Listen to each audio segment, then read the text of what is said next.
Hello dear student, आज हम लोग अपने रेशो एनालिसिस के एक प्रॉब्लम को शॉर्ट आउट करेंगे।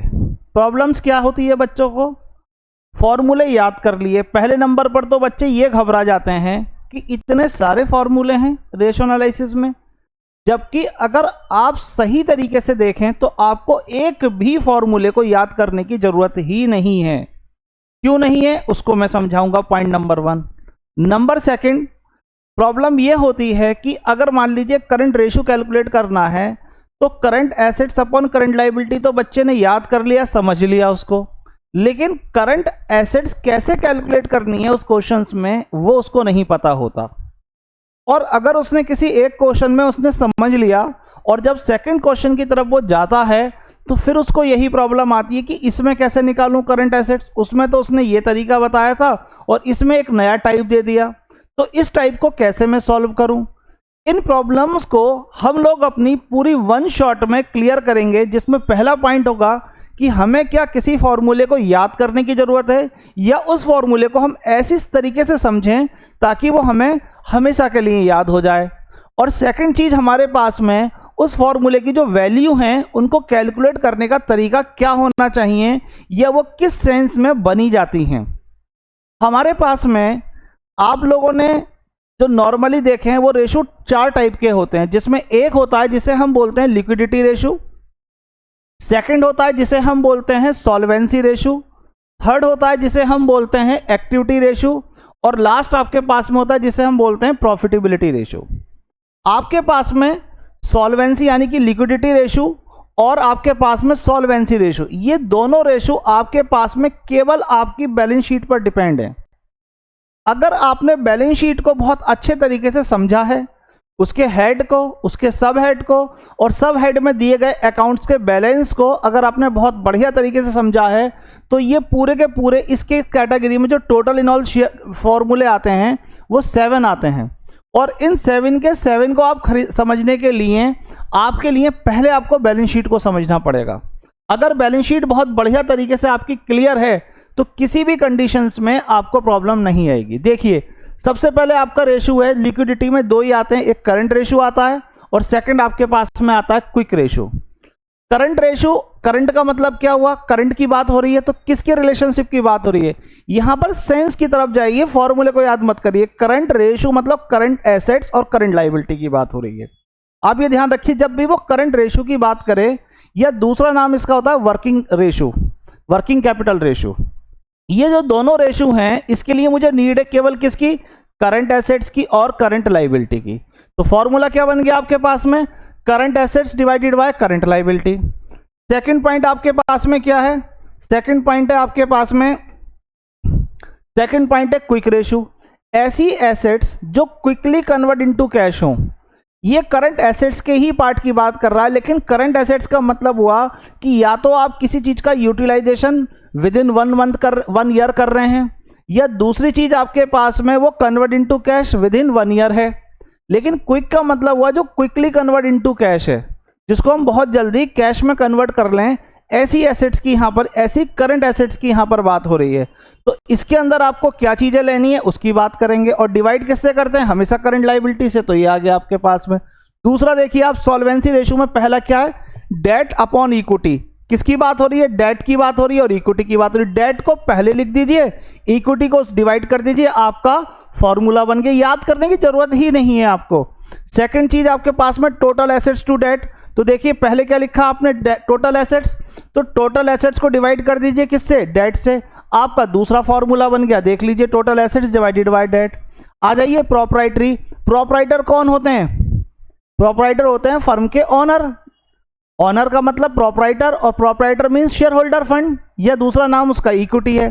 तो प्रॉपराइटर यानी कि ऑनर को हम रिलेशनशिप बनाते हैं हमेशा किससे, उसकी टोटल एसेट्स से। किससे, ये ध्यान रखिएगा, टोटल एसेट्स से। तो proprietor divided by total assets मतलब equity divided by total assets. अगले फॉर्मूले को देखिए क्या कह रहा है, वो डेट पहले बोल रहा है फिर कैपिटल एम्प्लॉयड बोल रहा है। तो date divided by capital employed. याद करने की किसी भी फॉर्मूले का कोई नीड है ही नहीं। यहां किसकी बात कर रहा है, इंटरेस्ट कवरेज रेशो। अब इंटरेस्ट का पेमेंट आप या तो लॉन्ग टर्म पे करते हो या शॉर्ट टर्म पे करते हो। तो यहां पर जब हम सॉल्वेंसी की बात कर रहे हैं तो यहां पर तो सॉल्वेंसी मतलब लॉन्ग टर्म की बात कर रहे हैं तो यहाँ लॉन्ग टर्म के इंटरेस्ट की बात हो रही है, यानी कि जो लोन आपने 1 साल के ज़्यादा के लिए लिया है उसका कितना इंटरेस्ट इस साल में पेड किया और या पेबल है, और सेकंड आपको जो प्रॉफिट है वो क्या कैपेबल है उस इंटरेस्ट को कवर करने के लिए या नहीं है, इस चीज़ को चेक करने के लिए होता है। तो प्रॉफिट की बात हो रही है, और प्रॉफिट कौन सा, बिफोर इंटरेस्ट और बिफोर टैक्स। तो आपके पास में क्या फॉर्मूला बन गया, आपके पास फॉर्मूला बन गया profit before interest and tax divided by interest payable. अब ये जितनी भी वैल्यू हमने नोट करी, जो फॉर्मूले बनाए, ये किस पर डिपेंड करते हैं, देखिए करंट एसेट्स चाहिए मुझे करंट रेशो के लिए, करंट लायबिलिटी चाहिए करंट रेशो के लिए और क्विक रेशो के लिए, क्विक एसेट्स चाहिए मुझे क्विक रेशो निकालने के लिए, डेट मुझे चाहिए किसके लिए, आपके पास में 3 जगह पर चाहिए, एक तो डेट यहाँ के लिए चाहिए और एक डेट टू कैपिटल एम्प्लॉयड के लिए चाहिए, इक्विटी चाहिए, total assets, capital employed, profit before interest and tax, और लास्ट आपके पास में इंटरेस्ट पेबल। ये आपके पास में पॉइंट मुझे चाहिए। अब ये कैसे निकलेंगे, कहाँ गिवन है, किस तरीके से इसके फॉर्मूले बनते हैं, तो आपके पास में पॉइंट नंबर 1 पर ये आप बैलेंस शीट है, ये मैंने बैलेंस शीट का एक फॉर्मेट बना दिया है और इसमें मैंने केवल ओनली आपको हेड गिवन करे हैं। इन हेड के से रिलेटेड मैंने एक बैलेंस शीट बनाई है, एक मैंने क्या कहते हैं वीडियोस बनाई है, आप जाकर उसके हेड और सब हेड को क्लियर कर लीजिए। अगर हेड और सब हेड आपको बहुत बढ़िया तरीके से क्लियर हैं तो आपको किसी भी पॉइंट पर कोई प्रॉब्लम्स नहीं आने वाली। अब यहाँ पर पॉइंट समझ लीजिए, बैलेंस शीट की 2 साइडें होती हैं, एक साइड का नाम इक्विटी एंड लायबिलिटी है, तो सेकंड साइड का नाम होता है, सेकंड पार्ट का नाम होता है आपके पास में एसेट्स। ऑलरेडी आपको मालूम है, 11th क्लास में भी पढ़ा है, 12th क्लास में भी पढ़ा है, बताने की जरूरत नहीं है, बट नॉर्मली बता रहा हूँ कि 10 लाख इधर का टोटल है तो 10 लाख भी इधर का टोटल है। सेकंड हमारे पास में इनके दूसरे नाम क्या हैं, तो आपके पास में शेयर होल्डर फंड का दूसरा नाम होता है इक्विटी, यानी कि इक्विटी को ही हम शेयर होल्डर फंड बोलते हैं या प्रोप्राइटर फंड बोलते हैं, दोनों में से कोई भी नाम का यूज कर सकते हैं।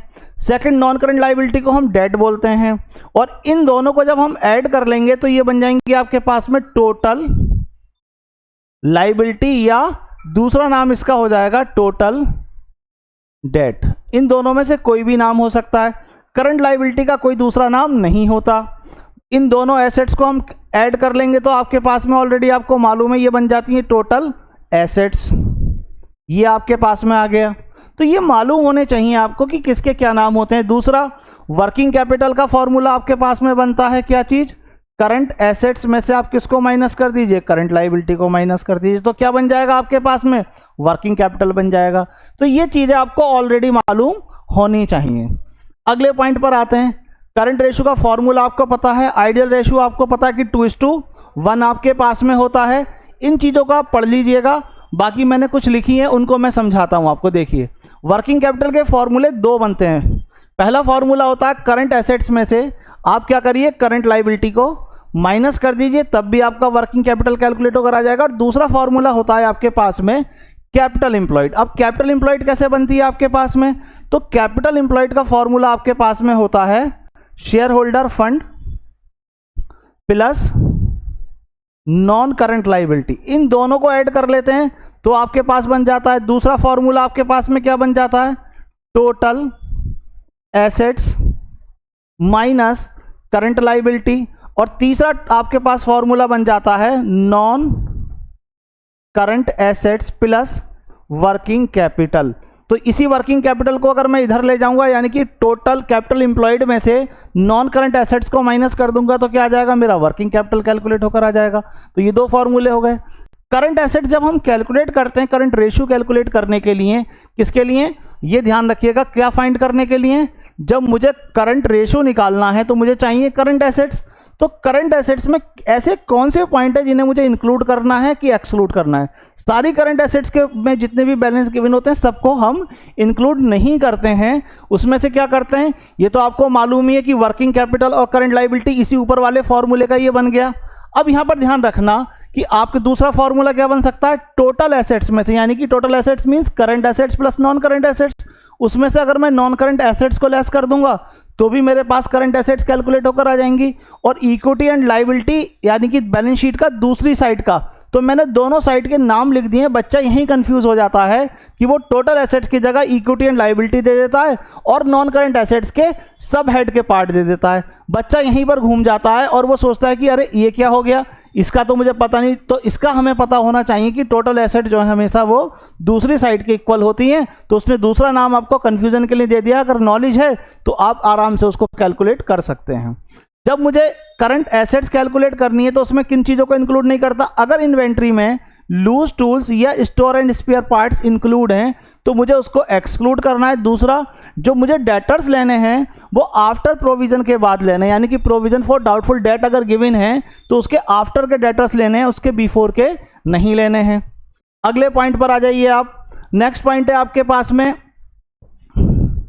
यहां से देख लीजिए करंट लाइबिलिटी, क्योंकि ये तो ऑलरेडी वही पुराने वाले मैंने लिख रखे हैं।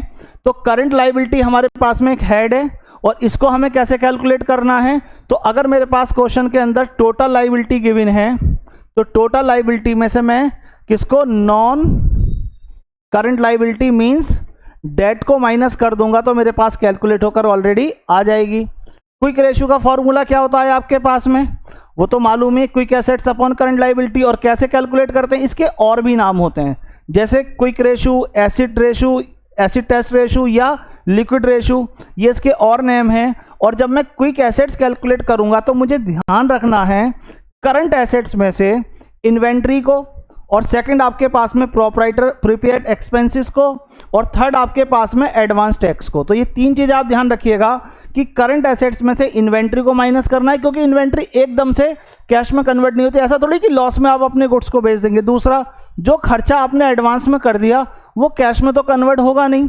और तीसरा, जो गवर्नमेंट को एडवांस में टैक्स दे दिया वो पैसा तो आप रिटर्न ले नहीं रहे हो।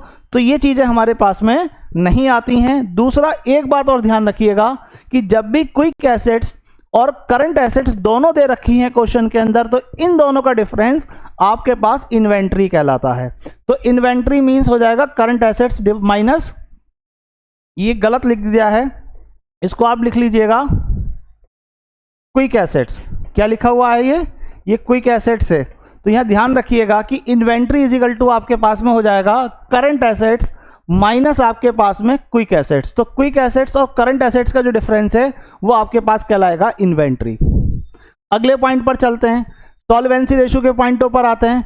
चार, इसमें 5 रेशियो होते हैं, ये पांचों के मैंने नेम लिख रखे हैं, इसकी वैल्यू है। पहला रेशियो आपके पास में क्या होगा, डेट टू इक्विटी। इक्विटी का मतलब शेयर होल्डर फंड, फॉर्मूले से ही पता चल रहा है, इक्विटी पहले रख दो और वो डेट आप पहले लिख दीजिए और इक्विटी आप उसके डिवाइड कर दीजिए। इसके बाद में देखिए इसमें जो पॉइंट है वो क्या है, अब यहां पर आ जाइए। डेट का दूसरा नाम होता है नॉन करंट लाइबिलिटी, ये डेट लिखा मैंने और दूसरा लिख दिया आपके पास में नॉन करंट लाइबिलिटी। क्या बनेगा फॉर्मूला आपके पास, टोटल डेट का मतलब हो गया जिसमें हमारे पास करंट लाइबिलिटी और नॉन करंट लाइबिलिटी दोनों इंक्लूड हैं। तो टोटल लाइबिलिटी में से अगर मैं करंट लाइबिलिटी को माइनस कर दूंगा तब भी मेरे पास डेट कैलकुलेटर और आ जाएगा। दूसरा क्या तरीका हो सकता है कि इक्विटी एंड लाइबिलिटी, यानी कि बैलेंस शीट की एक साइड का टोटल। अब इसमें से मुझे क्या माइनस करना है, इसमें से मैं शेयर होल्डर फंड को और आपके पास में करंट लाइबिलिटी दोनों को माइनस कर दूंगा तब भी कैलकुलेट होकर आ जाएगा। तीसरा पॉइंट क्या है आपके पास में, टोटल एसेट्स। अब बैलेंस शीट की एक साइड का टोटल दूसरी साइड के टोटल के हमेशा ध्यान रखना बराबर ही होता है, तो ये दे दे या इसकी जगह नाम चेंज करके वो टोटल एसेट्स दे दे, बात एक ही है। इसमें से भी same point share holder fund को और करंट लाइबिलिटी को दोनों को लेस कर दूं तब कैलकुलेट होकर आ जाएगा। और लास्ट पॉइंट कैपिटल एम्प्लॉयड का मतलब क्या हो गया आपके पास में, share holder fund plus non current liability, share holder fund plus non current liability. और अगर मुझे क्या निकालना है, मुझे निकालना है डेट, तो मैं इसमें से इक्विटी को माइनस कर दूं, मतलब शेयर होल्डर फंड को माइनस कर दूंगा तब भी मेरे पास कैलकुलेट होकर आ जाएगा। तो ये पॉइंट बनते हैं, इनमें से कोई भी एक पॉइंट वो रखेगा आपके लिए। सब हेड मैं नहीं समझा रहा हूं, सब हेड आप देख लीजिएगा। इसके बाद में आ जाइए आप इक्विटी पर। अब इक्विटी कैसे कैलकुलेट करेंगे, वही point, equity and liability balance sheet की एक साइड का टोटल और इसमें से टोटल डेट को माइनस कर दूं। टोटल डेट का मतलब क्या हो गया, जिसमें से डेट मतलब नॉन करंट लाइबिलिटी और करंट लाइबिलिटी, इन दोनों का मतलब टोटल डेट हो गया, माइनस कर दूंगा आ जाएगा। दूसरा ये कर सकता है वो कि इसको ना देकर इसका नाम दे देगा टोटल एसेट्स का। तो अगर टोटल एसेट्स दे रहा है तो टोटल एसेट्स में से मैं टोटल डेट को माइनस करूँ, सेम पॉइंट बना वही है, केवल नाम चेंज कर दिया है। और तीसरा पॉइंट कैपिटल एम्प्लॉयड ऑलरेडी मालूम है आपको, जिसमें शेयर होल्डर फंड और नॉन करंट लाइबिलिटी दोनों को ऐड कर देते हैं। अब मैं नॉन करंट लाइबिलिटी को माइनस कर दूं, मींस डेट को माइनस कर दूंगा तो मेरे पास इक्विटी कैलकुलेट होकर आ जाएगा। अगले पॉइंट पर जाते हैं, टोटल एसेट्स टू डेट। तो देखिए पहले क्या लिखा है, टोटल एसेट्स, फिर लिखा हुआ है डेट। इसको डिवाइड कर दीजिए, वही सेम पॉइंट बन जाएगा आपके पास में। आ जाइए, इसको आप नोट डाउन कर लीजिएगा। और इसके बाद में अब टोटल एसेट्स को हम कैसे कैलकुलेट करेंगे, पता है, एक आपके पास में दोनों बैलेंस शीट की दोनों साइड का टोटल हमेशा क्या होता है, इक्वल होता है। तो अगर वो टोटल एसेट्स की जगह इक्विटी एंड लायबिलिटी लिख दे तो टोटल एसेट्स ही उसका सेंस हुआ। मतलब क्योंकि एक साइड का टोटल दूसरी साइड के टोटल के हमेशा क्या होता है, बराबर होता है। या दूसरा तरीका क्या हो सकता है कि आप नॉन करंट एसेट्स अलग दे रहा है आपको और करंट एसेट्स अलग दे रहा है, दोनों को ऐड कर दीजिए। अगर इनके सब हेड दे रहा है तो पहले सब हेड के अकॉर्डिंगली आप क्या करिए, हेड बनाइए, नॉन करंट एसेट्स और करंट एसेट्स, और दोनों को ऐड कर दीजिए। तीसरा क्या हो सकता है कि आपके पास में share holder fund, non current liability और करंट लायबिलिटी, अब इसने इक्विटी एंड लायबिलिटी साइड के सारे बैलेंस दे दिए, सबको ऐड कर दीजिए। तो आपके पास में इक्विटी एंड लायबिलिटी बन जाएगा, और equity and liability is equal to total assets होता ही है क्योंकि दोनों साइड का टोटल इक्वल होता है। और एक बन सकता है capital employed plus current liability. अब कैपिटल एम्प्लॉयड में आपको ऑलरेडी मालूम है क्या क्या होता है आपके पास में होता है share holder fund plus non current liability. जब मैं लिखा करूं और रिपीट कर रहा हूं तो अपने मन में उसको पहले से एडवांस में रिपीट करा करो, जिससे पता चल जाएगा कि हाँ मैं सही जा रहे हैं या गलत डायरेक्शन में जा रहे हैं। इसके बाद अगले पॉइंट पर आ जाइए, प्रॉपर्टी रेशियो का फॉर्मूला मैंने बताया था। प्रॉपराइटर कौन होते हैं, शेयर होल्डर फंड होते हैं, ऑनर होते हैं कंपनी के, और इनका रिलेशन किससे बनाते हैं, टोटल एसेट्स से बनाते हैं। तो proprietor fund divided by total assets, ये आपके पास कैलकुलेट कर लेंगे। बाकी चीज़ों को आप पढ़ लीजिएगा, सही लिखी हुई है उसमें। इसके बाद में हमारे पास में अब देखिए प्रॉपराइटर फंड, और वो हमने ऑलरेडी कैलकुलेट कर ही रखे थे पहले से ही। कैसे मुझे टोटल एसेट्स निकालनी है और कैसे मुझे अपना इक्विटी निकालना है, वही सेम चीज़ें जो पहले हमने करी थी वही रहेंगी, अलग से कुछ चीज़ों में चेंज नहीं आना है। अगले पॉइंट पर आ जाइए, आपके पास इंटरेस्ट कवरेज रेशियो। अब देखिए इंटरेस्ट कवरेज रेशियो में आपके पास क्या है, net profit before interest and tax, ये लेना है। दूसरा interest payable on long term borrowings. यहाँ शॉर्ट टर्म बोरोइंग्स की बात नहीं हो रही है, केवल लॉन्ग टर्म बोरोइंग की बात हो रही है। एक बात यहाँ पर ध्यान रखिएगा, जब भी आपके पास क्वेश्चन के अंदर कोई शॉर्ट टर्म बोरोइंग्स का इंटरेस्ट है तो उससे इग्नोर करना है, उसे हमें नहीं लेना है, नंबर वन।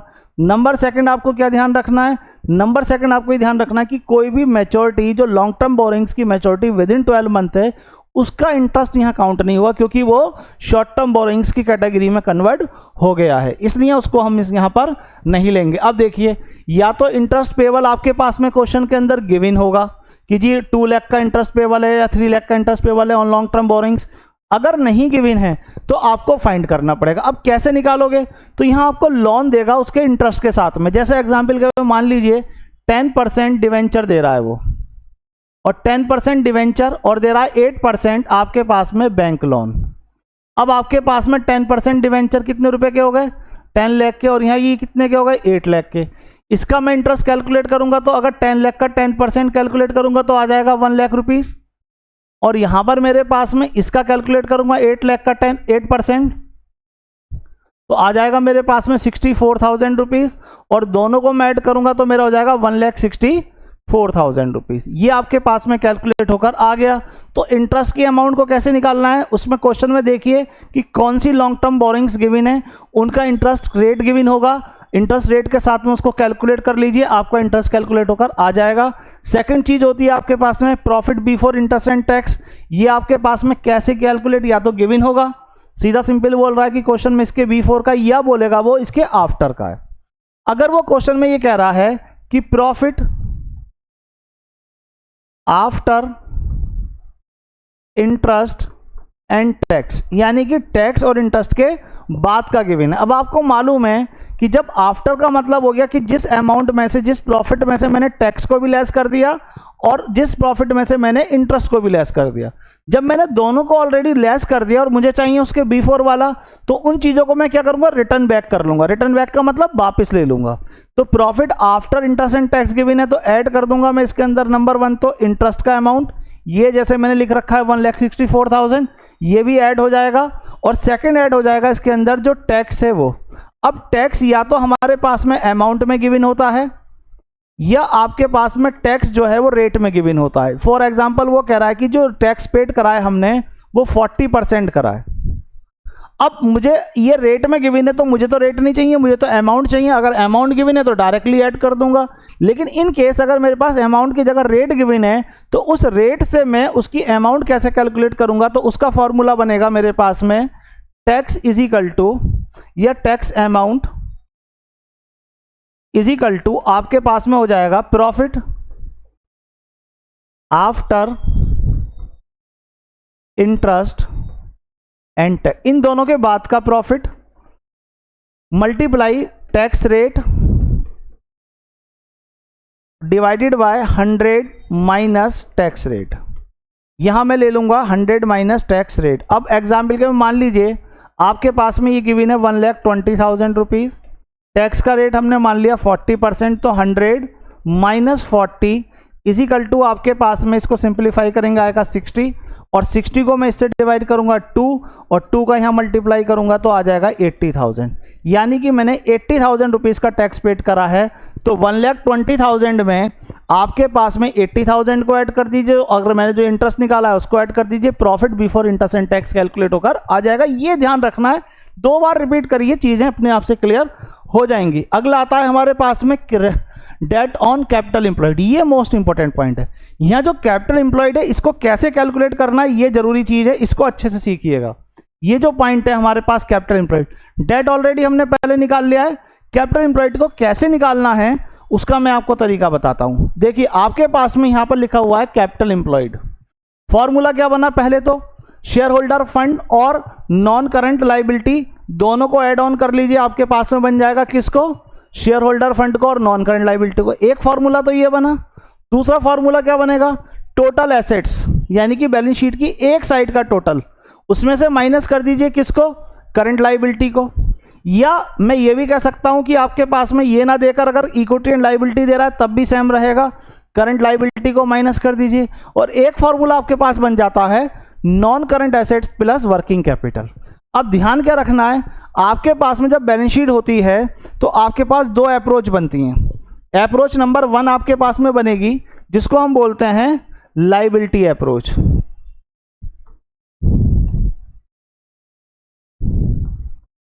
लाइबिलिटी अप्रोच के अकॉर्डिंगली हमें क्या करना है कि जो आपके पास में इक्विटी और नॉन करंट लाइबिलिटी इन दोनों को ऐड कर लेंगे तो आ जाएगा। लेकिन ध्यान क्या रखना है, इस एसेट साइड में अगर आपके पास में नॉन करंट इन्वेस्टमेंट गिवन है, क्या गिवन है, नॉन करंट इन्वेस्टमेंट। अब नॉन करंट इन्वेस्टमेंट 2 टाइप के होते हैं, एक होते हैं जिसे हम बोलते हैं ट्रेड इन्वेस्टमेंट, और एक जिसे हम बोलते हैं नॉन ट्रेड इन्वेस्टमेंट। अब ऐसी एसेट्स जिनको हम कहते हैं ऑपरेटिंग एसेट्स। ऑपरेटिंग एसेट्स का मतलब हो गया कि जो बिजनेस को काम करने में लगी हुई हैं, बिजनेस के ऑपरेट करने में एंगेज हैं। और ऐसी एसेट्स जो बिजनेस को ऑपरेट नहीं कर रही, बिजनेस को हेल्प नहीं कर रही, ऐसी एसेट्स को हम बोलते हैं नॉन ऑपरेटिंग एसेट्स। अब एसेट साइड में अगर कोई भी नॉन ऑपरेटिंग एसेट्स गिवन है तो वो हमारी कैपिटल एम्प्लॉयड का पार्ट नहीं होती। जैसे अगर मैंने ए ने किसी बी कंपनी में अपना पैसा इन्वेस्ट करा, चाहे उसने शेयर में कराए, डिवेंचर में कराए, किसी भी कॉमर्शियल प्रॉपर्टी में कराए, अगर उसके बिजनेस को रन करने में वो काम कर रही है, हेल्प कर रही है, उसकी सेल्स को बढ़ा रही है, उसके प्रॉफिट्स को इंक्रीज करती है, या उसको ऑपरेट कर रही है, तो ऐसे इन्वेस्टमेंट को हम बोलते हैं ट्रेड इन्वेस्टमेंट। और ऐसी कोई भी इन्वेस्टमेंट जो किसी दूसरी कंपनी में लगा हुआ है लेकिन उसके बिजनेस को कोई हेल्प नहीं कर रहा है, तो ऐसे को बोलते हैं हम नॉन ट्रेड इन्वेस्टमेंट। तो जब भी हमारे पास में कैपिटल एम्प्लॉयड कैलकुलेट करोगे तो हमेशा ध्यान रखना बच्चों कि आपके पास में अगर नॉन करंट इन्वेस्टमेंट एसेट्स में अगर इन्वेस्टमेंट गिवन है और नॉन ट्रेड इन्वेस्टमेंट गिवन है तो हम उसको लेस कर देंगे, माइनस कर देंगे। और दूसरा हम माइनस कर देते हैं किसको, दूसरा माइनस कर देते हैं हम फिक्टिशियस एसेट्स को। कोई भी अगर फिक्टिशियस एसेट्स गिवन है तो उसे भी हम इसमें से लेस कर देंगे, तब हमारे पास कैपिटल एम्प्लॉयड कैलकुलेट होकर आएगा। तो एक तो पॉइंट बनाइए, लेकिन पॉइंट क्या होता है इंपॉर्टेंट, पॉइंट इंपॉर्टेंट आपके पास में एक और भी है, वो ये है कि हम कैसे पहचानें कि आपके पास में अगर खाली नॉन करंट इन्वेस्टमेंट गिवन है कि ये ट्रेड है कि नॉन ट्रेड है, तो आप इनको एज्यूम करेंगे कौन से इन्वेस्टमेंट, आप इन्हें एज्यूम करेंगे ट्रेड इन्वेस्टमेंट। क्या एज्यूम करेंगे, ट्रेड। तो अब क्लियर कट हो गया कि अगर एसेट साइड में नॉन ट्रेड इन्वेस्टमेंट के नाम से गिवन है तो लेस करना है, अदरवाइज लेस नहीं करना है। तो फॉर्मूला क्या बन गया आपके पास कैपिटल एम्प्लॉयड का, share holder fund plus debt minus non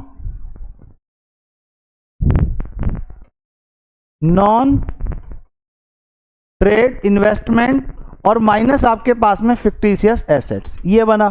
दूसरा आपके पास अप्रोच होती है जिस अप्रोच को हम बोलते हैं, कौन सी अप्रोच, सेकंड अप्रोच हमारे पास कहलाती है जिसे बोलते हैं हम एसेट्स अप्रोच। कौन सी अप्रोच कहलाती है, एसेट्स अप्रोच कहलाती है। और एसेट्स अप्रोच के अकॉर्डिंगली हम एसेट्स लेते हैं, यानी कि टोटल एसेट्स लेंगे। और टोटल एसेट्स जब आप लोगे तो बस इतना ध्यान रखना कि अगर आपके पास में इस एसेट साइड में नॉन ट्रेड इन्वेस्टमेंट है तो इग्नोर करना है, उन्हें काउंट नहीं करेंगे। और फिक्टिशियस एसेट्स गिवन है तो उसे भी काउंट नहीं करेंगे, दोनों में से किसी को काउंट नहीं करना है। और माइनस कर देंगे हम क्या चीज़, करंट लाइबिलिटी, तो भी आपके पास कैलकुलेट होकर आ जाएगा। और तीसरा और लास्ट फॉर्मूला आपके पास में बन गया नॉन करंट इन्वेस्टमेंट एसेट्स। और नॉन करंट एसेट्स में भी ध्यान रखना है, क्योंकि जो आपके पास में नॉन करंट इन्वेस्टमेंट हैं वो नॉन करंट एसेट्स का ही पार्ट होता है। तो इसलिए अगर ट्रेड हैं तो ऐड कर लेंगे और नॉन ट्रेड हैं तो उन्हें इग्नोर कर देंगे, उन्हें काउंट नहीं करेंगे। और प्लस कर देंगे हम वर्किंग कैपिटल को। ये आपके पास में इन ऑल फॉर्मूले तीनों बन गए। आई होप कि मैंने यहाँ तक की वीडियो आपको समझा दी है। अगला हम लोग पॉइंट स्टार्ट करते हैं ट्रेड प्रिंसिपल। देखिए अगला पॉइंट आता है एक्टिविटी या टर्नओवर रेशो। इन रेशोज को हम दो नाम से जानते हैं, एक तो एक्टिविटी रेशो के नाम से, या दूसरा नाम होता है हमारे पास में टर्नओवर। दोनों का मतलब एक ही होता है। और इन सारे के सारे फॉर्मूले को हम टाइम में कैलकुलेट करते हैं। किस में कैलकुलेट करते हैं, टाइम। जो आंसर आएगा जैसे 2 टाइम 3 टाइम 4 टाइम, जब पूरा कंप्लीट सिंप्लीफाई करते हो आप तो टाइम में इसकी वैल्यू निकालते हो। इसमें कौन कौन से रेशो कवर होते हैं, तो पहला होता है इन्वेंट्री रेशो, दूसरा होता है ट्रेड रिसीवेबल टर्नओवर रेशो, तीसरा होता है trade payable turnover ratio, fourth होता है आपके पास में नेट एसेट्स, या दूसरा नाम लिख सकते हैं हम कैपिटल एम्प्लॉयड टर्नओवर रेशो, और फिफ्थ होता है आपके पास में net fix assets turnover ratio, और लास्ट होता है आपके पास में working capital turnover ratio. Overall मिलाकर इस कैटेगरी में 6 रेशो आते हैं।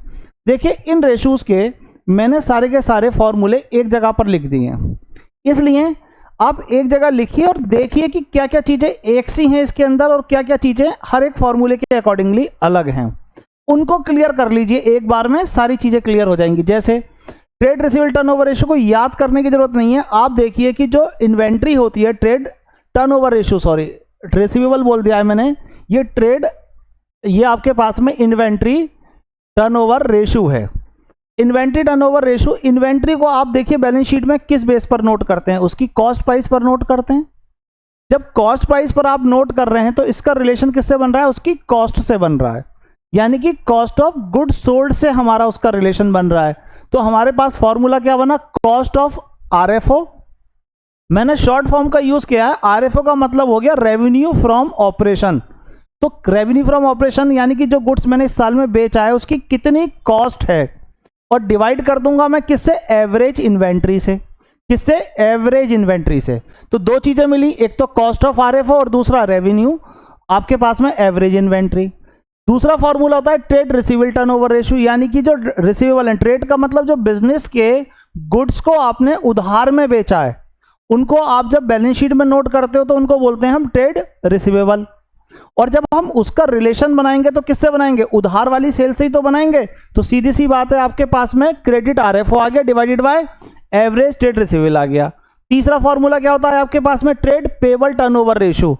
ट्रेड पेबल का मतलब क्या हुआ, पेमेंट करना किसका, जो क्रेडिटर्स और बिल्स पेबल है, यानी कि ट्रेड पेबल है आपके पास में। अब उधार का रिलेशन बन रहा है ना, तो किससे बन रहा है, उधार में खरीदे हुए गुड्स से। तो इसलिए हो जाएगा क्रेडिट परचेज। नेट क्रेडिट का मतलब हो गया जिसमें से ऑलरेडी मैंने से परचेज रिटर्न को माइनस कर दिया। ऐसे यहां पर आपके पास में क्रेडिट आरएफओ या नेट क्रेडिट सेल्स, दो नामों में से कोई भी नाम होगा। नेट का मतलब होता है जिसमें से मैंने सेल्स रिटर्न को माइनस ऑलरेडी कर दिया है, उसको ही लेना है, उसके पहले वाला नहीं, उसके बाद वाला, रिटर्न के बाद वाला। अगला आता है वर्किंग कैपिटल टर्नओवर रेशियो। क्या फॉर्मूला है, आरएफओ, यानी कि रेवेन्यू फ्रॉम ऑपरेशन, क्योंकि आप वर्किंग कैपिटल बैलेंस शीट में करंट एसेट्स और करंट लायबिलिटी होती है, एक्टिविटी है, आपके पास इतना पैसा चाहिए आपको वर्किंग कैपिटल रिक्वायरमेंट के लिए, उसका रिलेशन ओवरऑल किससे बना रहे हैं आप, आरएफओ से बना रहे हैं। तो आरएफओ आ गया या नेट सेल्स, दोनों में से एक भी नाम। और देखिए शुरू के 3 में अलग अलग नाम है और लास्ट के 3 में तीनों का रिलेशन आरएफओ से ही बनता है, यानी कि रेवेन्यू फ्रॉम ऑपरेशन से ही बनता है।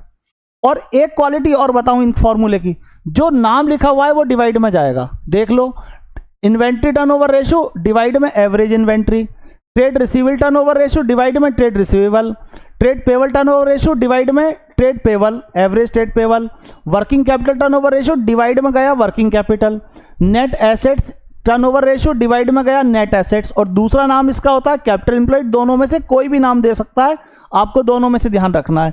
Net fix assets turnover ratio divide में नेट फिक्स एसेट्स। रिलेशन किससे बना रहे हो, आखिरी वाले तीनों आरएफओ से बना रहे हो, तीनों का रिलेशन रेवेन्यू फ्रॉम ऑपरेशन से बन रहा है। इन्वेंट्री टर्नओवर रेशियो का किससे बन रहा है आपने देख लिया। अब आपको क्या क्या चीजें चाहिए इनके लिए, देखिए कॉस्ट ऑफ आरएफओ चाहिए नंबर 1, नंबर दूसरा आपको नेट क्रेडिट सेल्स चाहिए, नेट क्रेडिट परचेस चाहिए, नेट सेल्स चाहिए, और इन सबके डिवाइड करने वाली चीजें मैंने ये लिख दी। इनका ही तो ये चीजें तो चाहिए, ओवरऑल मिला के इसके लिए 10 चाहिए। आपको क्या करना है, इनको 1 बाय 1 ये कैलकुलेट करने की कोशिश करिए कि ये कैसे निकलेंगे। अगर क्वेश्चन में ये गिवन नहीं है तो इनको निकालने का तरीका क्या होगा। तो पहले क्या करिए, इनके फॉर्मूले एक जगह लिखकर इनको याद कर लीजिए, इनको देख लीजिए, इनके सेंस को समझ लीजिए कि कैसे करना है। जैसे मैंने क्या कराया है, देखिए आप इसको, मैंने यहां लिखा कॉस्ट ऑफ गुड सोल्ड। सबसे पहले आप इन्वेंट्री टर्नओवर रेशियो के लिए आपको क्या चाहिए, कॉस्ट ऑफ गुड सोल्ड चाहिए। तो कॉस्ट ऑफ गुड सोल्ड कैसे निकालेंगे, क्या क्या उसकी अप्रोच बन सकती है। तो पहली अप्रोच बनती है जो ओपनिंग इन्वेंट्री देगा, नेट परचेज का मतलब परचेज में से परचेज रिटर्न को माइनस कर दीजिए, नेट परचेज आ जाएगा। जो डायरेक्ट एक्सपेंस है उन्हें ऐड कर लीजिए। और डायरेक्ट एक्सपेंस आपके पास कौन से होते हैं, जो प्रोडक्शन में आप लगाते हो, यानी कि जैसे ये मार्कर मैं बना रहा हूं तो इस मार्कर को बनाने में जो मेरा रॉ मटेरियल के अलावा खर्चा हुआ है वो सब डायरेक्ट कॉस्ट है।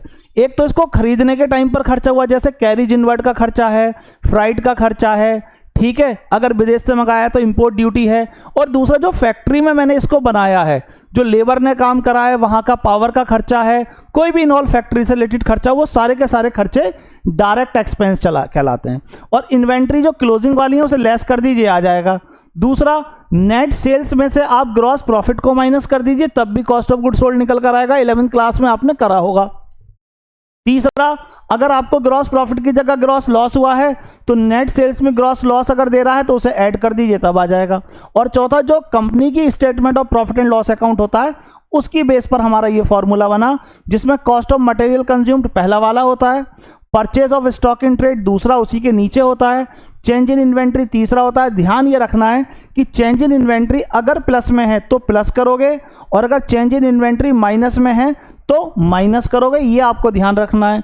और प्लस डायरेक्ट एक्सपेंसेस। अब डायरेक्ट एक्सपेंस केवल 2 जगह ही गिवन होते हैं, हमेशा ध्यान रखिएगा। नंबर 1, आपके पास में एम्प्लॉय बेनिफिट एक्सपेंस में जो वेजेस वाला खर्चा है, जो वेजेस अगर गिवन है उसको लेंगे।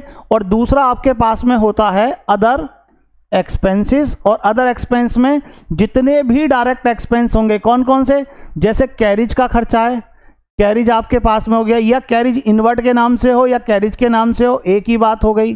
दूसरे आपके पास में कोई डायरेक्ट एक्सपेंस और दे रखे हैं वो ले लेंगे। अगर इन दोनों में डायरेक्ट एक्सपेंस गिवन नहीं है, खाली लिखा है एम्प्लॉय बेनिफिट एक्सपेंस, लेकिन ये नहीं बता रहा कि इसमें डायरेक्ट वाले हैं या नहीं है, तो उन्हें डायरेक्ट नहीं मानेंगे, उन्हें हम इनडायरेक्ट ही मानेंगे दोनों जगहों पर ही। इसके बाद में अगले पर, अब मान लीजिए कॉस्ट ऑफ गुड सोल्ड आपको डायरेक्ट नहीं दे रहा क्वेश्चन में, इस फॉर्मूले से भी कैलकुलेट नहीं करा रहा, बल्कि आपके पास क्या कह रहा है कि कॉस्ट ऑफ गुड सोल्ड जो है वो 80% है रेवेन्यू फ्रॉम ऑपरेशन का। और क्वेश्चन के अंदर आपको रेवेन्यू फ्रॉम ऑपरेशन भी गिवन नहीं कर रहा, बल्कि गिवन क्या कर रहा है, ग्रॉस प्रॉफिट गिवन कर रहा है। तो एक इक्वेशन को ध्यान रखिए जो ऑलरेडी ऊपर भी लिखी हुई है, sales is equal to gross COGS plus gross profit. अब यहाँ 2 तरीके होते हैं निकालने के, या तो लेट कर एक्स करके लेट करके निकाल लीजिए, या आप क्या करिए किसी दूसरा, यानी कि आप 100 को बेस मानकर कर लीजिए। जैसे ये कह रहा 80% ऑफ RFO, तो RFO को मैं कितना मानूंगा, यहाँ 100 मानूंगा। किसका मान रहा है ये, क्या कह रहा है 80%, तो 80 ये हो गया, तो +20 मेरे पास में ये हो गया। ये इक्वेशन बनाकर कर लीजिए, लेकिन इस क्वेश्चन को सॉल्व करने के लिए ये जो मैंने 2 पॉइंट लिखे हैं इसका तरीका जरूर सीख लीजिएगा, क्योंकि ये तरीके आएंगे तो क्वेश्चन सॉल्व होगा। 99% इस तरीके के क्वेश्चनों में ये वैल्यूज ज़्यादा से ज़्यादा वो आपको देता है, इसको आप ध्यान रखिएगा। तीसरी चीज़ आपके पास में आ जाइए, अगला है आपके पास में नेट क्रेडिट सेल्स कैसे कैलकुलेट करते हैं। तो टोटल जो सेल्स होती है जिसे हम बोलते हैं RFO, उसमें 2 तरीके की सेल्स होती है इंक्लूड, एक कैश RFO यानी कि कैश में बेचा हुआ गुड्स, और एक उधार में बेचा हुआ गुड्स। तो जितना गुड्स आपने उधार में बेचा है वो आपको चाहिए, कैश वाला तो आपको चाहिए नहीं। तो आप क्या करोगे, RFO में से यानी कि नेट सेल्स में से कैश सेल्स को माइनस कर दोगे, नेट क्रेडिट सेल्स आ जाएगी। और आपको नेट क्रेडिट सेल्स चाहिए, मतलब जिसमें से सेल्स रिटर्न भी ऑलरेडी माइनस हो, वो वाली सेल्स आपको चाहिए। ये आपको ध्यान रखना है क्वेश्चंस को करते समय पर। इसी तरीके से आप अगले पर आ जाइए, आपको क्या चाहिए, क्रेडिट परचेस चाहिए, net credit purchase, trade payable turnover ratio calculate करने के लिए। तो वहां भी 2 ही चीजें होती हैं, कैश सेल्स और आपके पास में क्रेडिट सेल्स। 2 टाइप की सेल्स को मिलाकर बनती है आपके पास में नेट क्रेडिट सेल्स, तो नेट क्रेडिट परचेस। अब आप नेट परचेज में से यानी कि जिसमें से ऑलरेडी परचेज रिटर्न माइनस हो गया है, उसमें से कैश सेल्स अगर आपको दे रहा है उसको माइनस कर दीजिए, आपके पास कैलकुलेट होकर आ जाएगी क्या चीज, नेट क्रेडिट परचेज। ये आपके पास में दूसरी चीजें हो गई।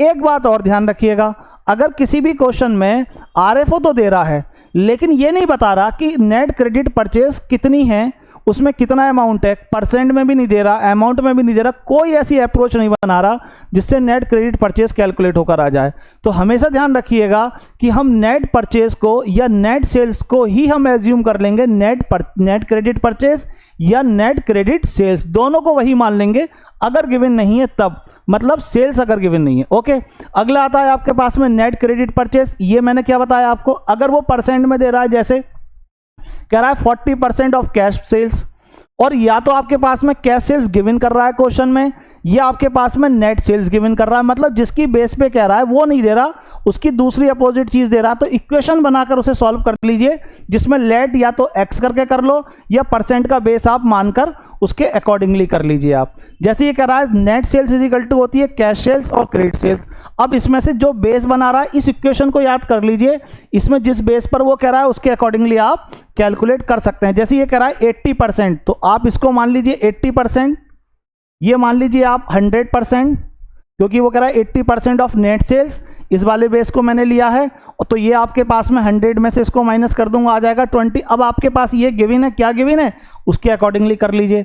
इसके बाद आता है आपके पास में, अगर इसी तरीके से करा नेट क्रेडिट परचेज कैलकुलेट करने के लिए, तो सेम वही फॉर्मूला बनेगा, net purchase is equal to cash purchase plus net credit purchase. Percent में कह रहा है 20% ऑफ नेट परचेज किसका, या तो कैश परचेज का या क्रेडिट परचेज का, नेट क्रेडिट परचेज का। तो जिसका भी कह रहा, मतलब नेट परचेज का निकालना है हमें, क्रेडिट परचेज, तो जिसका भी वो कह रहा है उसका बेस बनाकर आप उसको कैलकुलेट कर सकते हैं। इजीली आपके पास में कैलकुलेट होकर आ जाएगा, कोई दिक्कत नहीं होगी। लेकिन मैं कह रहा हूं आपसे बार बार 3 चीजों का आप ध्यान रखिए। परसेंट वाले पॉइंट को, वो कह रहा है 20% ऑन कॉस्ट, किसका, सेल्स का या ग्रॉस प्रॉफिट का। ऐसी कैश सेल्स को, क्रेडिट सेल्स को कह रहा है, ऐसी आपके पास में क्रेडिट परचेज को कह रहा है। तीनों पॉइंटों में ये जो परसेंट वाला बेस है ये आपका बहुत अच्छे तरीके से क्लियर होना चाहिए। अगले पॉइंट पर आ जाइए, आपके पास में देखिए एवरेज इन्वेंट्री का फॉर्मूला ऑलरेडी आपको मालूम है, ओपनिंग इन्वेंट्री और क्लोजिंग इन्वेंट्री दोनों को ऐड कर लीजिए, 2 से डिवाइड कर दीजिए, एवरेज निकल कर आ जाएगा। लेकिन इन केस अगर क्वेश्चन के अंदर ओपनिंग इन्वेंट्री गिवन नहीं कर रहा है तो क्लोजिंग इन्वेंट्री को ही हम उसका एवरेज मान लेंगे, क्लोजिंग इन्वेंट्री को। और ऐसे ही अगर क्लोजिंग इन्वेंट्री नहीं दे रहा है, ओपनिंग दे रहा है, तो उसी को उसका एवरेज मान लिया जाएगा। तीसरी चीज, इन्वेंट्री में क्या क्या चीजें मुझे इंक्लूड करनी है, तो इन्वेंट्री में एक तो रॉ मटेरियल का, वर्किंग प्रोग्रेस का, फिनिश गुड्स का और स्टॉक इन ट्रेड का, इसका लेना है। अगर लूज टूल्स और store and spare parts inventory में इंक्लूड हैं तो ध्यान रखिएगा उसे एक्सक्लूड कर देंगे, उसको हम मेंशन नहीं करेंगे एवरेज इन्वेंट्री में। इसी तरीके से ट्रेड, एवरेज ट्रेड रिसीवेबल, इसका फॉर्मूला क्या होता है, opening trade receivable plus closing trade receivable divided by 2। और एवरेज इन्वेंट्री में क्या क्या चीज़ है, ट्रेड रिसीवेबल में आपके पास में क्या क्या चीज़ें आती हैं, तो 2 चीज़ें आती हैं, एक तो डेटर्स आते हैं आपके पास में और दूसरा आपके पास में बिल रिसीवेबल आता है। क्या आता है, बिल रिसीवेबल। एक आते हैं डेटर्स, दूसरे आते हैं बिल रिसीवेबल आते हैं। और एक बात और ध्यान रखनी है कि जब भी आपके पास में डेटर्स गिवन हो तो डेटर्स हमें बिफोर प्रोविजन वाले लेने हैं, प्रोविजन फॉर डाउटफुल डेट वाले लेने हैं, ये आपको ध्यान रखना है, उसके बाद वाले नहीं लेने। जैसे मान लीजिए आपके पास में डेटर्स हैं 20,000 रुपीज़ के और प्रोविज़न है आपके पास में 1,000 रुपीज़ का, तो क्या आप 19,000 लेंगे या 20,000 लेंगे? तो ध्यान रखना है कि आपको 20,000 वाले लेने हैं, चाहे वो प्रोविज़न फॉर डाउटफुल डेट हो, चाहे वो provision on discount on debtors हो, दोनों को ध्यान रखिएगा। इसी तरीके से आप आ जाइए ट्रेड पेबल पर। क्या गिवन है आपके पास में? क्रेडिटर्स और बिल्स पेबल दोनों को ऐड कर लीजिए, आपके पास में ट्रेड पेबल आ जाएंगे और इन्हीं का एवरेज निकालना है। और क्रेडिटर्स में अगर आपके पास में कौन से लेने हैं? बिफोर डिस्काउंट ऑन डेटर्स, यानी कि अगर कोई प्रोविजन कराए आपने क्रेडिटर्स पर डिस्काउंट का, तो वो डिस्काउंट वाले से पहले वाले लेने। डेटर्स बोल दिया था मैंने, यहाँ पर क्रेडिटर्स वाले लेने हैं, ये ध्यान रखिएगा, ठीक है? तो उसके पहले वाले लेने हैं। बाकी आपको वर्किंग कैपिटल कैसे कैलकुलेट करते हैं ये ऑलरेडी मैंने बता चुका हूं, मैं अभी रिसेंटली पीछे बताया 10 मिनट पहले। नेट एसेट्स का मतलब कैपिटल एम्प्लॉयड होता है और कैपिटल एम्प्लॉयड को कैसे कैलकुलेट करते हैं ये भी मैं ऑलरेडी बता चुका हूं। और अगला आता है आपके पास में फिक्स एसेट्स। फिक्स एसेट्स का मतलब होता है आपके पास में टेंजिबल एसेट्स और इनटेंजिबल एसेट्स। इन दोनों एसेट्स को आप ऐड कर लीजिए, आपके पास में फिक्स एसेट्स आ जाएंगी। और कभी कभी वो क्या करता है कि फिक्स एसेट्स आपको ग्रॉस में दे देता है। ग्रॉस का मतलब हो गया बिफोर एक्यूमुलेटेड डेप्रिसिएशन। तो आप जब नेट में कैलकुलेट करोगे तो ग्रॉस फिक्स एसेट्स में से एक्यूमुलेटेड डेप्रिसिएशन जो होगा उसे आप माइनस कर दोगे, माइनस करने के बाद जो वैल्यू आएगी वो नेट फिक्स एसेट्स कहलाएंगी। ये जो चीज़ें हैं ये चीज़ें आप 1 बाय 1 क्लियर करिए, मैंने आपको समझा दी हैं कैसे करनी है। थोड़ी प्रैक्टिस आप कीजिए और थोड़ी प्रैक्टिस के लिए मैं अलग से और स्पेशल स्लाइड बनाऊंगा, कुछ क्वेश्चंस दूंगा, उनमें भी आपकी ये क्लियर हो जाएंगी। क्योंकि हमारा मेन मोटिव है फॉर्मूला और फॉर्मूले के अंदर क्या क्या चीज़ें कैसे बनती हैं उनको फिलहाल अभी क्लियर करना। हम अगले टॉपिक पर चलते हैं अपने, जो कहलाएगा प्रॉफिटेबिलिटी रेशियो, यानी कि जो प्रॉफिटेबिलिटी रेशियो है उन्हें कैसे कैलकुलेट करेंगे उनको करते हैं। चलिए अगला पॉइंट है हमारा प्रॉफिटेबिलिटी रेशियो। और लास्ट टॉपिक, कंपनी इसमें अपने प्रॉफिट्स को चेक करती है कि उसको कितना % ग्रॉस प्रॉफिट हुआ, रेवेन्यू का कितना नेट प्रॉफिट है, कितनी ऑपरेटिंग कॉस्ट आई है उसकी रेवेन्यू के कंपैरिजन पर, और कितना उसका आपके पास में ऑपरेटिंग प्रॉफिट है या रिटर्न ऑन इन्वेस्टमेंट। ये 5 कैटेगरी के रेशियोज इसमें आते हैं, 3 ये लिखे हुए हैं और 2 आपके पास में ये लिखे हुए हैं। अगले पॉइंट में मैंने यहाँ रेशियोज लिख दिए हैं, इन रेशियो को भी याद करने की जरूरत नहीं है। देखिए सारे के सारे एक बेस को समझ लीजिए। ग्रॉस प्रॉफिट कह रहा है, सबका बेस रेवेन्यू फ्रॉम ऑपरेशन ही होता है, इसके अलावा कुछ नहीं होता इस प्रॉफिटेबिलिटी रेशियो में, एक को छोड़कर, लास्ट वाले रिटर्न ऑन इन्वेस्टमेंट को छोड़कर। आपके पास में ग्रॉस प्रॉफिट कह रहा है तो gross profit divided by RFO. दूसरा क्या कह रहा है? Operating ratio. ऑपरेटिंग का मतलब रेशियो की बात कर रहा है, 2 होते हैं, दोनों को ध्यान रखिएगा, नाम में स्लाइटली चेंज है लेकिन दोनों के मतलब में बहुत बड़ा चेंज है। एक जगह कह रहा है ऑपरेटिंग रेशियो और एक जगह कह रहा है ऑपरेटिंग प्रॉफिट रेशियो। अब ऑपरेटिंग रेशियो का मतलब हुआ ऑपरेटिंग कॉस्ट से रेवेन्यू फ्रॉम ऑपरेशन का रिलेशन बना रहा है, ऑपरेटिंग कॉस्ट, ये ध्यान रखिएगा। दूसरा ऑपरेटिंग प्रॉफिट रेशियो, तो प्रॉफिट की बात कर रहा है ऑपरेटिंग के, तो operating profit divided by RFO. Net sales की बात कर रहा है तो net sales divided by RFO. और लास्ट आपके पास में रिटर्न ऑन इन्वेस्टमेंट का मतलब हो गया net profit before interest and tax divided by investment. Investment के 3 नाम होते हैं, या तो इन्वेस्टमेंट बोलेगा, या नेट एसेट्स बोलेगा, या कैपिटल एम्प्लॉयड बोलेगा। तीनों में से कोई भी नाम बोले बात एक ही है, ये आप ध्यान रखिएगा। क्या क्या चाहिए इसके लिए? एक तो ग्रॉस प्रॉफिट चाहिए मुझे, नंबर 1। नंबर 2 मुझे क्या चाहिए?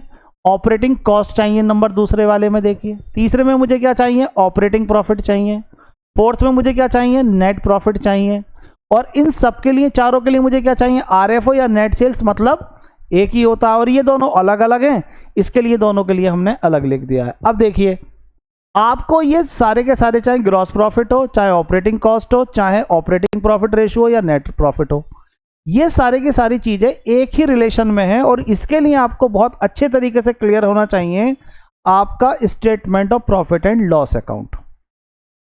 अगर वो चीजें आपको बहुत अच्छे से क्लियर हैं तो कोई भी डाउट नहीं आएगा। और इसके लिए आप क्या करिए 11वीं क्लास में जब आपने फाइनेंशियल स्टेटमेंट करे थे उसके प्रॉफिट एंड लॉस अकाउंट को चेक कर लीजिए और देख लीजिए कि आपके पास में कौन से डायरेक्ट हैं। जो ट्रेडिंग अकाउंट वाले हैं वो सब डायरेक्ट वाले हैं।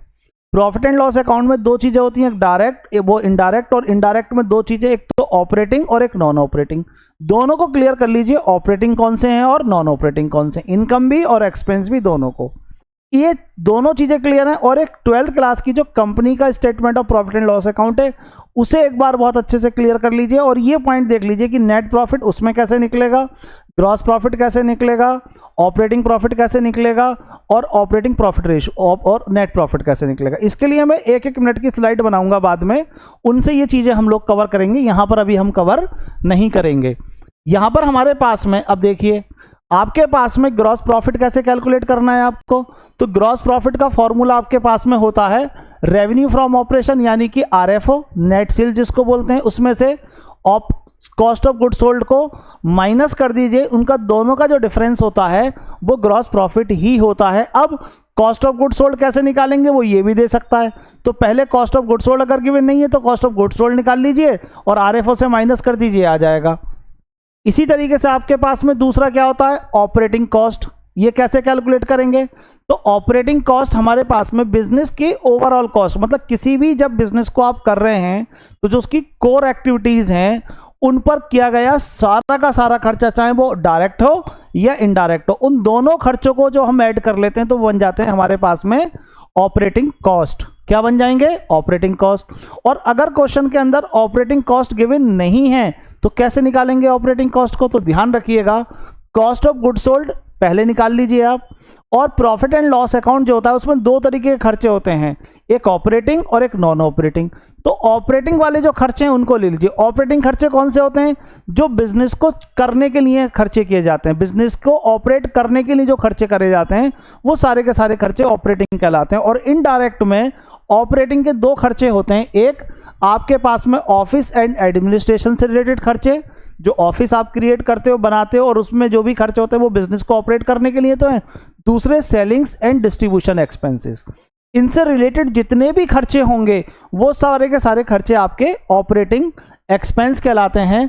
तो आप सीओजीएस को और ऑपरेटिंग एक्सपेंस को दोनों को ऐड कर लेंगे तो बन जाएगी आपकी ऑपरेटिंग कॉस्ट।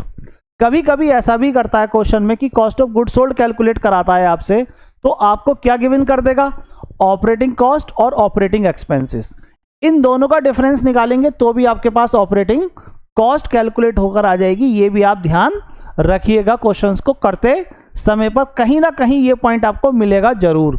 इसके बाद आ जाइए ऑपरेटिंग प्रॉफिट। अब देखिए ऑपरेटिंग प्रॉफिट को कैलकुलेट करने की दो अप्रोच बनती हैं। सबसे पहले जब भी आप करेंगे तो पहले आपका होता है ग्रॉस प्रॉफिट। ग्रॉस प्रॉफिट से आप कैलकुलेट क्या करते हैं, ऑपरेटिंग प्रॉफिट, और ऑपरेटिंग प्रॉफिट से भी हम कैलकुलेट कर लेते हैं क्या चीज, नेट प्रॉफिट। ये तीन चीजों की लाइन बन सकती है आपके पास में। अब अगर ये लाइन आपके पास में बन रही है तो आपके पास में ऑपरेटिंग प्रॉफिट को कैलकुलेट करने की दो अप्रोच बन जाएंगी, एक ग्रॉस प्रॉफिट से अप्रोच बनेगी और एक नेट प्रॉफिट से अप्रोच बनेगी। कैसे करेंगे, अगर ग्रॉस प्रॉफिट आपके पास में गिवन है तो ग्रॉस प्रॉफिट गिवन है और ऑपरेटिंग प्रॉफिट कैलकुलेट करा रहा है तो जितने भी ऑपरेटिंग एक्सपेंस हैं कौन कौन से, ऑफिस के खर्चे और सेलिंग के खर्चे, उन्हें माइनस कर दीजिए और ऑपरेटिंग इनकम को आप क्या कर दीजिए, ऐड कर दीजिए। तीन ऑपरेटिंग इनकम को ध्यान रखिए, commission received, bad debt recover और तीसरा डिस्काउंट रिसीव। यही तीन चीजें प्रॉफिट एंड लॉस अकाउंट के क्रेडिट साइड में आप लिखते थे 11वीं क्लास में। ये तीनों ऑपरेटिंग इनकम है, अगर इनमें से कुछ भी गिवन है तो ऐड कर दीजिए, नहीं गिवन है तो इनकी वैल्यू ऑटोमेटिकली जीरो हो जाएगी। बाकी इसके अलावा जितनी भी टाइप की इनडायरेक्ट इनकम है, रेवेन्यू फ्रॉम ऑपरेशन और सेल ऑफ स्क्रैप को छोड़कर सारी की सारी नॉन ऑपरेटिंग इनकम होती है, ये ध्यान रखिएगा। इसके बाद में आपके पास अगर नेट प्रॉफिट दे रहा है आपको क्वेश्चन में तो उसमें से उल्टा करेंगे। अब क्योंकि अब आप उल्टे जा रहे हैं ना, तो यहां से जब आप यहां आ रहे हैं तो अब अपोजिट जाएंगे, तो जब अपोजिट जाएंगे तो जो नॉन ऑपरेटिंग खर्चे और नॉन ऑपरेटिंग इनकम थी उनको रिटर्न बैक कर लीजिए। अब खर्चे तो नॉन ऑपरेटिंग के आपने माइनस करे थे तो उनको क्या कर लेंगे, प्लस कर देंगे।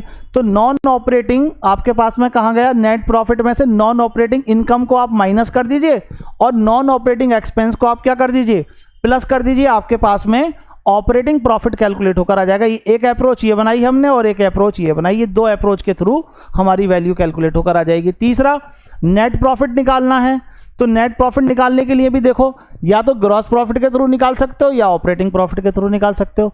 नेट प्रॉफिट का मतलब होता है किसी भी बिजनेस ने चाहे किसी भी टाइप का खर्चा कराओ, चाहे वो ऑपरेटिंग हो या नॉन ऑपरेटिंग खर्चा हो, चाहे उसकी ऑपरेटिंग इनकम हो या नॉन ऑपरेटिंग इनकम हो, इस तरह के किसी भी इनकम को और एक्सपेंस को अगर सबको माइनस करके जो निकल कर आता है एग्जैक्टली, उसे हम नेट प्रॉफिट बोलते हैं। और नेट प्रॉफिट रेशियो में ये ध्यान रखिएगा, वो आफ्टर टैक्स और बिफोर टैक्स कुछ भी दे सकता है। तो आप वहां लिख देना नेट प्रॉफिट बिफोर टैक्स, अगर आफ्टर में टैक्स की वैल्यू दे रहा है तो नेट प्रॉफिट आफ्टर टैक्स, बस इतना फर्क है, बाकी कुछ नहीं करना। अब नेट प्रॉफिट निकालेंगे और ग्रॉस प्रॉफिट के थ्रू निकालेंगे, तो मैंने बताया था ऑपरेटिंग एक्सपेंस और नॉन ऑपरेटिंग एक्सपेंस दोनों को माइनस कर दीजिए और ऑपरेटिंग इनकम और नॉन ऑपरेटिंग इनकम दोनों को प्लस कर दीजिए, आपका नेट प्रॉफिट कैलकुलेट होकर आ जाएगा। और अगर आपके पास ऑपरेटिंग प्रॉफिट गिवन कर रहा है तो आपको क्या करना है, ऑपरेटिंग जो नॉन ऑपरेटिंग एक्सपेंस है, क्योंकि ऑपरेटिंग एक्सपेंस तो ऑलरेडी माइनस होकर ही आपका ऑपरेटिंग प्रॉफिट आया, तो नॉन ऑपरेटिंग एक्सपेंस को माइनस कर दीजिए और नॉन ऑपरेटिंग इनकम को प्लस कर दीजिए, क्योंकि ऑपरेटिंग और नॉन ऑपरेटिंग इनकम और ऑपरेटिंग आपके पास में एक्सपेंसेस दोनों ही आपके पास में क्या है, इन ऑल गिवन है। इसके बाद में नेक्स्ट पॉइंट पर आ जाइए आप। लास्ट पॉइंट है आपके पास में क्या चीज, आरएफओ कैसे कैलकुलेट करेंगे। तो ये हो गया कॉस्ट ऑफ गुड्स सोल्ड और ग्रॉस प्रॉफिट दोनों को ऐड कर दीजिए, रेवेन्यू फ्रॉम ऑपरेशन कैलकुलेट होकर आ जाएगा। तीसरा आपके पास में कॉस्ट ऑफ गुड्स सोल्ड में से आप क्या करिए, ग्रॉस लॉस को माइनस कर दीजिए, तो भी आपके पास आरएफओ आ जाएगा, पहले भी ऑलरेडी हमने कर रखा है। या तीसरा तरीका हो सकता है वो कैश आरएफओ और क्रेडिट आरएफओ, क्योंकि जो सेल्स करते हैं हम दो टाइप से करते हैं, कैश में और एक क्रेडिट में। तो कैश सेल्स को और क्रेडिट सेल्स को दोनों को ऐड कर दीजिए, तो भी आपके पास आरएफओ आ जाएगा। सेल्स रिटर्न माइनस होगा, ये ध्यान रखिएगा। अगर क्वेश्चन में ग्रॉस आरएफओ दे रहा है तो इसका मतलब हुआ बिफोर सेल्स रिटर्न, तो उसमें से सेल्स रिटर्न को माइनस कर दीजिए। और आरएफओ का मतलब होता है नेट सेल्स, ये आप ध्यान रखिएगा। इसका मतलब क्या होता है आपके पास में, नेट सेल्स। और खाली सिंपल सेल्स दे रहा है तो उसका मतलब बिफोर सेल्स रिटर्न है। ये आप दो बातों का ध्यान रखिएगा। तीसरी चीज हमारे पास में आती है profit before interest and tax. Already मैं पहले ही आपको क्लियर करा चुका हूं, जब मैंने इंटरेस्ट कवरेज रेशियो क्लियर कराया था तो उसमें हमने निकाला था profit before interest and tax, और वहां पर हमने ऑलरेडी क्लियर कर लिया है, तो यहां जरूरत नहीं है। और कैपिटल एम्प्लॉयड को भी ऑलरेडी हमने वहां पर क्लियर कर चुके हैं, तो अब क्लियर करने की जरूरत नहीं है। और लास्ट पॉइंट आप ध्यान रखिएगा कि आपके पास में ऑपरेटिंग रेशियो जो कैलकुलेट कर रखा है और ऑपरेटिंग प्रॉफिट रेशियो, इन दोनों को आप ऐड करेंगे तो ये 100% हो जाएगा। अब किसी क्वेश्चन में अगर आपके पास में ऑपरेटिंग रेशियो 80% दे रहा है तो आपको ऑपरेटिंग प्रॉफिट निकालने की जरूरत नहीं है, वो आपके पास में 20% हो जाएगा और एक नंबर में ये क्वेश्चन आपका बन सकता है। हम लोगों ने अपने कंप्लीट जितने भी फॉर्मूले थे रेशियो एनालिसिस के, वो एक ही स्लाइड में कंप्लीट किए हैं और ये बहुत बढ़िया स्लाइड है। अगर आप इसको 2 बार 3 बार देखेंगे और इनको देखने के बाद में इनके पॉइंटों को क्लियर करेंगे बैठकर, तो आई होप कि रेशियो एनालिसिस की 90% चीजें आपको क्लियर हो जाएंगी। इस वीडियो को आप बहुत अच्छे तरीके से देखिए, 1-2 बार रिपीट कर देखिए, बहुत अच्छे तरीके से आपको ये 1 शॉट मिला है और अच्छे तरीके से प्रिपरेशन कीजिए। 3 to 4 मार्क्स का पेपर है, क्वेश्चन आता है इसका, 1 नंबर में एमसीक्यू और 3 मार्क्स में इसका क्वेश्चंस, और बहुत आसान क्वेश्चन आता है। आपके जो बुक में गिवन है वो थोड़े से आपको टफ पड़ सकते हैं, लेकिन इस बात का आप ध्यान रखिएगा कि इसमें जो है वो इजी क्वेश्चन बोर्ड में बहुत आता है, इससे बहुत आसान क्वेश्चन आता है। 1-2 बार अपने क्वेश्चंस को प्रैक्टिस में लेंगे, आई होप कि बहुत बढ़िया तरीके से आपको क्लियर हो जाएंगे, अच्छे से हो जाएंगे। एक स्लाइड हम और बनाएंगे इसकी, जिसमें जो प्रीवियस ईयर के क्वेश्चंस बोर्ड में आ चुके हैं और कुछ अपनी तरफ से जो इंपॉर्टेंट क्वेश्चन मुझे लगते हैं उनको लेकर मैं एक स्लाइड 1 शॉट की और बनाऊंगा। आप पहले इनको रिवीजन में ले लीजिए, फिर उसके बाद में आप उसको रिवीजन में कर लीजिए। मैं गारंटी देता हूं बोर्ड्स के रिगार्डिंग आपको किसी चीज़ की ज़रूरत नहीं पड़ेगी। आपको अगर मेरी वीडियो बहुत अच्छी लगी हो तो प्लीज़ इसको लाइक कीजिए और मेरे चैनल को सब्सक्राइब कीजिए, ताकि टाइम टू टाइम आपको सारे के सारे नोटिफिकेशन के थ्रू वीडियो के नोटिफिकेशन आपको मिल जाएं। All the best.